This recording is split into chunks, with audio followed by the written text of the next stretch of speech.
ครับทุกแขกผู้มีเกียรติทุกท่านผมขออนุญาตใช้ภาษาอังกฤษนะครับเข้าใจว่าใน post production จะมีการแปลสำหรับผู้ที่พูดภาษาอังกฤษไม่เป็นครับผมวันนี้ไม่ได้เตรียม PowerPoint นะครับเข้าใจว่าเป็นคนสุดท้ายที่จะมาพูดแล้วก็ป่านนี้ทุกคนน่าจะแสบตาแบบไม่ไหวแล้วครับ so it's a real pleasure being here with you all today.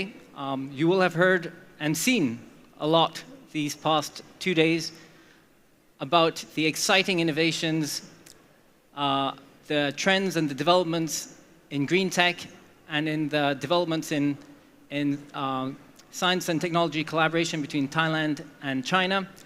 And what I want to do now in closing is really zoom out to look at the bigger picture of what's happening in the world at large in terms of the zero carbon, net zero journey.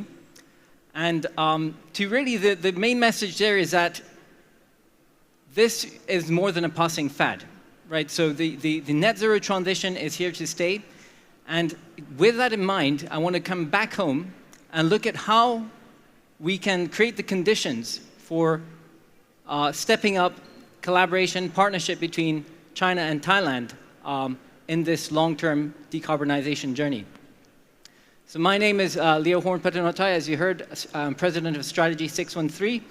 I've been working for the last 2 decades plus at the intersection of climate and development as a diplomat, working for the British government on Sino-UK collaboration, working at the World Bank, the UNDP, and the last 12 years working as a leader in a green think tank, the World Resources Institute. And recently I came back to Thailand with the purpose really to support an acceleration of the green transition and green partnership between China and Thailand. So it's a real pleasure to be here with you today. The first part of my talk really will be focused on what's happening in the world. And the message there is that the ship has already sailed. The ground is actually shifting beneath our feet. Now, it may be difficult to see this amidst the stromboscopic deluge of alarming news that we face every day. And let's face it, we have all other preoccupations and priorities in life. But one of the speakers earlier, I think Mr. Bobby, shared how 10 years ago, no one was talking about climate change in Thailand, right? It was a real fringe topic. And the same could be said globally, that at the time, there was no one talking about net zero, really. It was very much a fringe topic.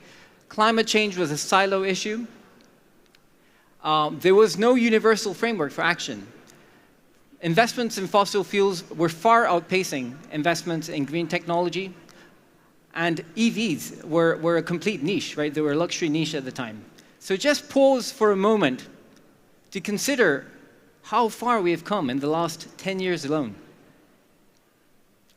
We now have a universal framework for collective climate action that comprises every single country in the world. You know, back in 2015 when they agreed the Paris Agreement, there were only 2 countries that were holdouts, that hadn't signed. One was Syria, because they had a civil war, and the other was Nicaragua, and the reason they hadn't signed was because they didn't think it went far enough. They wanted it to be more ambitious. Even when the US pulled out, by the way, the rest of the US, the states, the cities, the companies stepped up and said, we are in, we remain in. And sure enough, the first thing that happened with the change of government, the US re-entered the Paris Agreement. Now, it may seem abstract and distant, but the Paris Agreement truly has ushered in a new era of climate collaboration. For the first time, we have 90% of the world's economies covered by a net zero plan. We have alignment of all countries around the world around a target to keep temperature rises to below 1.5 degrees from industrial times, from the beginning of industrialization. We have jurisdictions covering more than half of the global economy by GDP that have stringent sustainability reporting standards in place, ensuring that companies are going to be held to account for their contribution to climate change and to climate solutions. So we are in a very different phase of climate action. Just think about the fact that finance ministries, captains of industry, economic regulators are now talking the language of green economy-wide transitions. Right? This is truly a new era. And we see momentum all around the world growing towards a net zero economy, net zero carbon economy. We see that, for example, in the fact that companies, over almost 8,000 companies around the world, representing almost 40% of the global market capitalization, have signed up to science-based targets. These are targets to reduce their emissions in line with what science says is needed to meet the Paris Agreement. And these are targets that are subject to third-party verification. So these are serious commitments being made by companies representing over almost 40% of the world economy. We also have emissions, about a quarter of all emissions today that are covered by a carbon price. And we have seen the trend with carbon prices that their scope is expanding and the carbon price is increasing. We also see today growing signals around the world of the future that beckons. We see happening today a preview of what's to come. And I want to share with you a few stories in that regard. The UK, where I'm from, half Thai, half British, closed just 2 weeks ago, closed the last power plant, coal-fired power plant. This is the UK, the country where our love story with fossil fuels started. The first power plant, coal-fired power plant, was built in the UK over 100 years ago. The Industrial Revolution started there. The UK was able to take coal completely out of its power supply in the matter of just 12 years. So it may seem like an impossible mountain to climb, but if you see that the UK actually, here's proof in the pudding, right? That you can grow and decarbonize at the same time. And what the UK has achieved is being replicated in more countries. About 30 countries and growing have joined the club of countries that have managed to decouple their economic performance from their emissions trajectory. And this is a trend that is also impervious to politics. We see in places like deep red Texas in the United States, a very conservative state that has been politically very antagonistic to progressive climate policies. They are now the leading state in the United States for investment in renewable energy, more so than California. And all of this, what we're seeing happening around the world, this is a reflection of an underpinning trend, which is the way that green technologies, the cost of green technologies and transition technologies has reduced rapidly to the point where they're now competitive, making the green economy propositions competitive with fossil fuel alternatives. And this is a story of 15 years of investment from the Chinese government to bring down the price and the cost of EVs, of batteries, of solar, and of wind for the benefit of really the whole country. China produces now about 80% of the world's solar capacity. 60% of all green technologies in the world are produced in China. And so there's a lot of talk in politics right now about overcapacity, right? China has an overcapacity. This is the problem for the rest of the world because China is dumping its technology on foreign markets. I think that's quite disingenuous because the reality is that the capacity, China is developing technologies that the world needs to decarbonize at the pace that scientists say we need to be decarbonizing. So the idea that there's an overcapacity, if you look at what the world needs, is far in excess, multiples in excess of what the entirety of China is producing. So this is a story, this is the growth opportunity of the 21st century. Creating the technologies that will drive the green transition, there's much more headroom for that. Whatever China is doing, we need to be doing much more. And actually, China can be a partner in helping bring this region to become part of the global green growth engine for this green transition in the world. So let's remind ourselves of that. This overcapacity characterization is a red herring. There is an opportunity there. But is an opportunity that has to be managed well. And this is the second part of what I want to talk about, is really the how. Given that the ship has sailed, we are on this journey, this decarbonization journey. How do we leverage the capabilities and the partnership of a near neighbor who's an absolute giant in decarbonization for the benefit of accelerating the green transition here in Thailand? And I'm going to make this concrete for you by maybe talking through the example of EVs, the electric vehicles, because I think it's very concrete for everyone to see. We can see with our own eyes. In the streets of Bangkok, there has been a real wave of Chinese electric vehicles taking over the streets. And so let me just take that as a kind of a case study, which is very relevant to the broader story of the green decarbonization and the green transition, the challenges, the pain points, the prospects, the promise of what that can do for the green decarbonization. So EVs is electric vehicles. This really should be a match made in heaven, right? On the one hand, you have China, the world's largest and fastest growing producer of EVs. On the other hand, you have Thailand, the Detroit of Asia, with ambitions and very serious plans to position itself as a global electric vehicle manufacturing hub, also for the region. Already the region's largest consumer of electric vehicles. About 80% of all electric vehicles in the ASEAN region are in the Thai market. So this should be a match made in heaven, but we're hitting some road bumps. There's been recent research, for example, with the, I think it's the KKP Bank, issued some research showing that this promise is not really materializing as we were hoping, right? The investments have been relatively small, and the added value of EV production in Thailand is actually decreasing even as competition intensifies. So how do we turn this prospect into a long-term success story? How do we make this marriage one that lasts?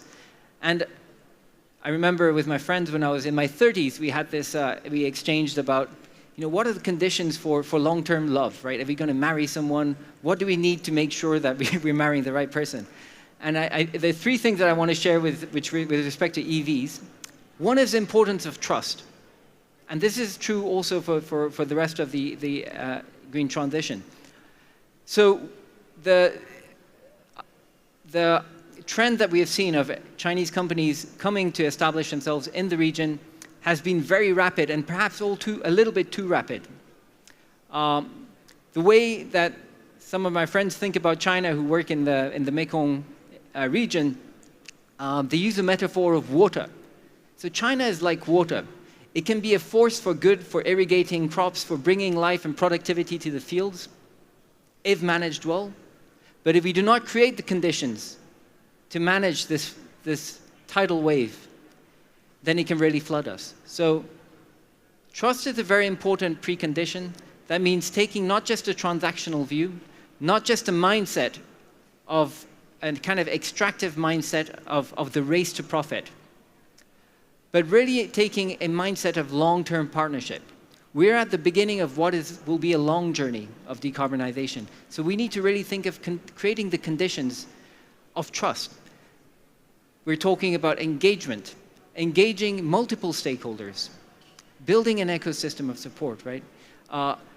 Collaborating higher up the value chain, sharing in the benefits from the green transition and green technology, harmonizing or at least creating more interoperability between standards and regulations so that we avoid situations where Chinese companies that are regulated out of the Chinese market, perhaps because they're polluting beyond standards that are acceptable to the Chinese regulators, come to Thailand and engage in bad polluting behaviors.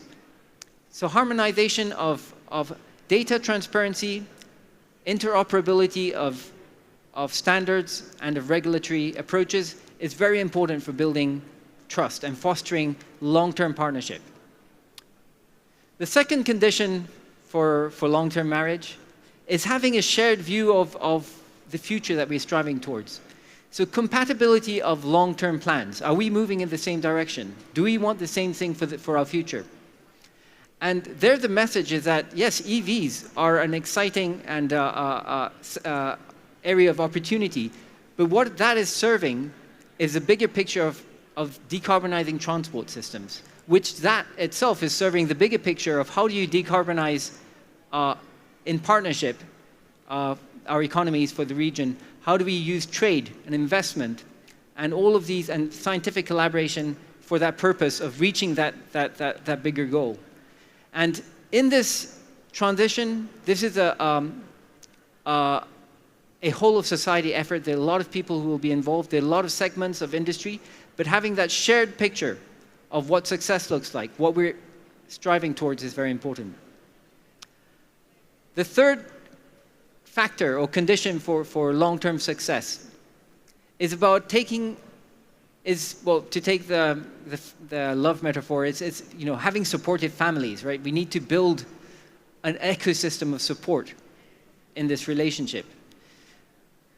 So it's building the scientific multi-stakeholder collaborations, but it's also looking at the region more broadly.